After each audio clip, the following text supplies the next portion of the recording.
PS Too Many Games.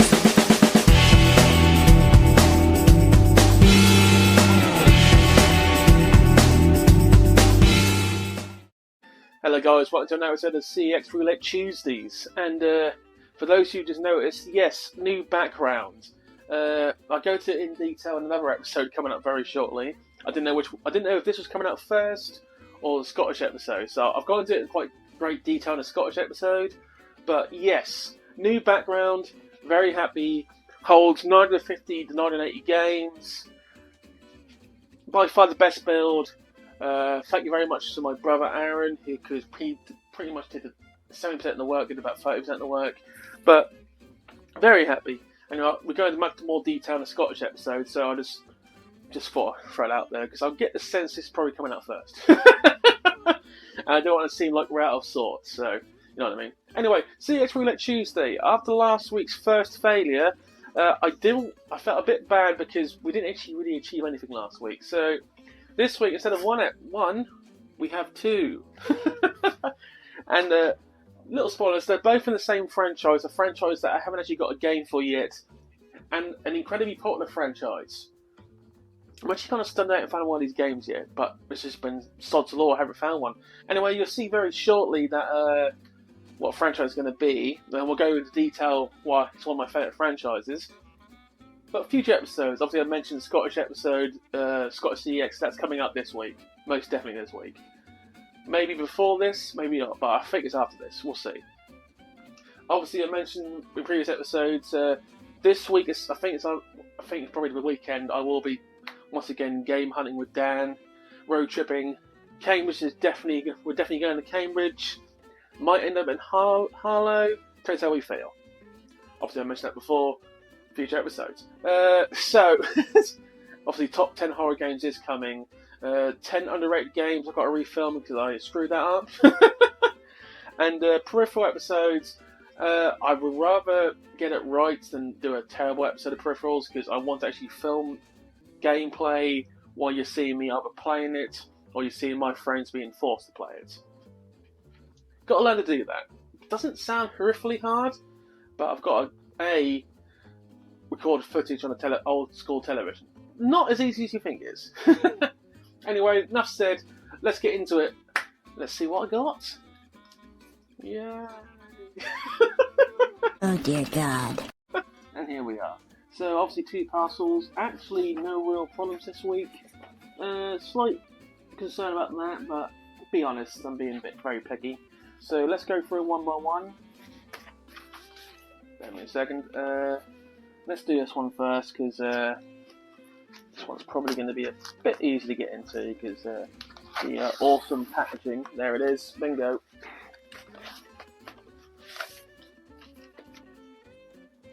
I actually got quite lucky. So, as you can see, it's our first Mega Man game. So, Mega Man X7, or huzzah! So you might also technically guess that the second parcel is Mega Man X8. Both together would cost me roughly 25 to 30 quid.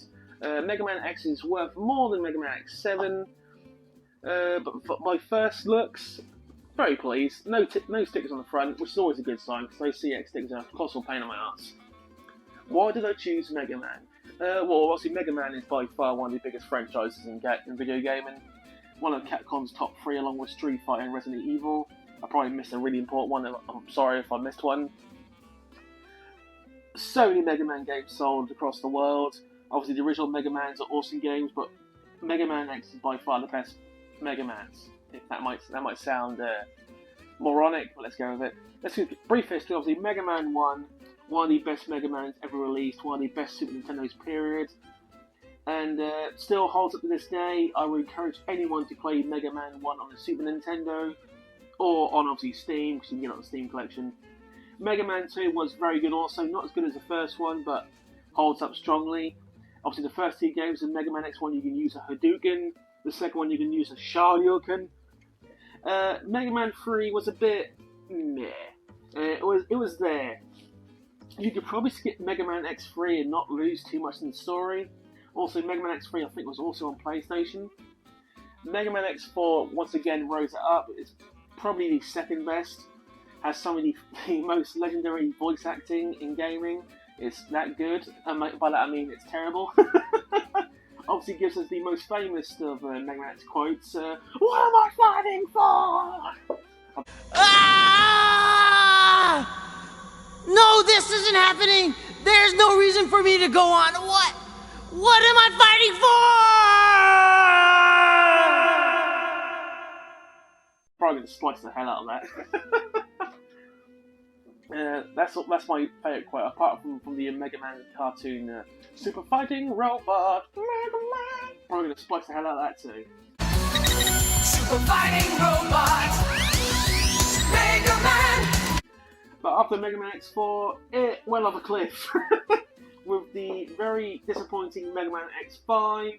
These are all on PlayStation now. And Mega Man X5 was supposed to be the end of the franchise. But I think, is it Irifune? I've forgotten the creator of Mega Man. Probably Irifune.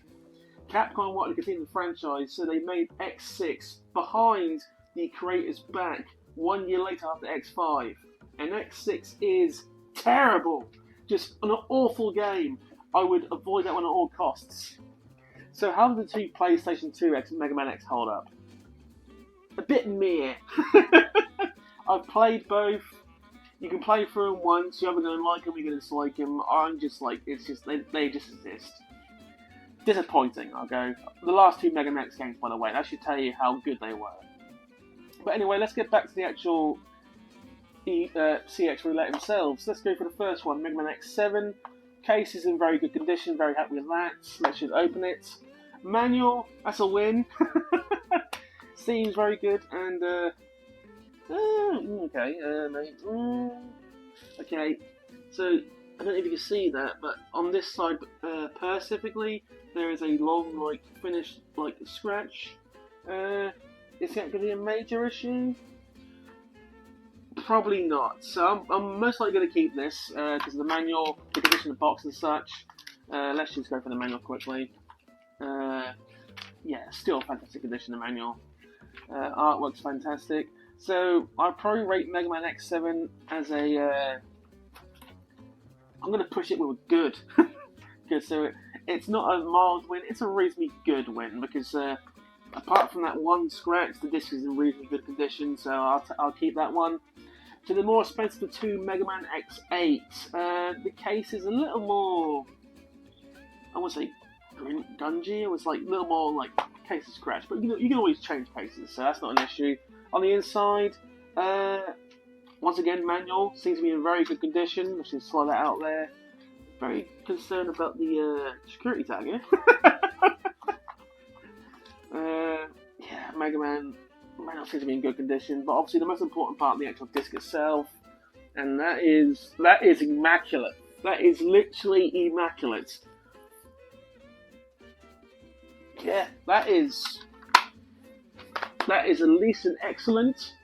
I'm not going to go as far as near mint because the case is a bit rough, but that is out of my scale from near mint, excellent, good, adequate, send it back. That's an excellent. So that is probably for games I've bought from CX so far for online, probably the best condition. Very happy with that. That's a good, probably good to adequate, but more good. So this is actually a very good success. Oh, that's terrible English again. This is a good win. This is a win and a half. Very happy. There is one more Mega Man X game. Well, not Mega Man X. There's one more Mega Man game I've got to get. I think it's Battle Network.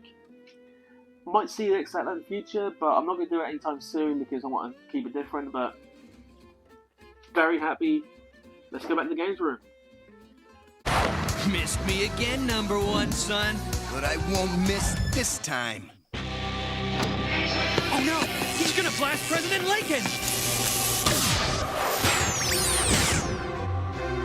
Ha! I knew you'd risk yourself for Mr. Lincoln. So, brief synopsis. Very happy. Excellent condition. Good. Mildly adequate, but good condition. So, very happy to have them both. They will shortly be going into the rack. M is down the bottom here. We'll sort that out later. Future CEX roulette episodes, I don't. So basically, what's going to happen from now on, I've decided. So whenever I get a week where I have a fail, and by that I mean when CEX fails me, the next week you'll get 2 games. And on the unlikely event that these 2 games fail, you'll get 3 games. So basically, by doing this, I can guarantee myself I'm going to end up after year 1 with 52 games I didn't own before. That's the whole point. But I'm very happy that there's 2 more Capcom games to the list. Yeah, very ecstatic. So thank you for watching. If anyone would like to leave a comment, what is your favourite Mega Man game, period? Has it got to be Mega Man X, your favourite Mega Man game, period?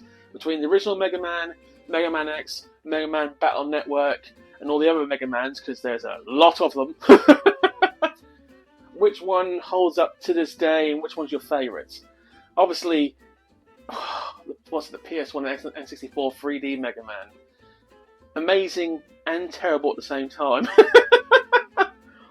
Also, don't even try to get Mega Man X2 or 3 on a Super Nintendo card. They are literally worth 4 figures. I think the last time I checked, I could be wrong about this, but the last time I checked, you're like I think it's like 1,000, like some between 1,000 and 2,000. Obviously, if I'm wrong, I'm going to splice the shit out of this. And you'll be like, oh yeah, Adam was totally right, people. I'm having fun, I'm sorry. Anyway, thank you for watching. Please comment, like, subscribe. Remember, this week, the Scottish episode comes out. 2 more games on the list. Really need to get some more chalk. I was so scared that was going to fall, you have no idea. Yeah, it took me a while to get from 1200 to 1300, but at this rate, we're pretty much going to get the 1400 by the end of this year. I'm almost certain of that. Thank you for watching. Have a good day. Nice.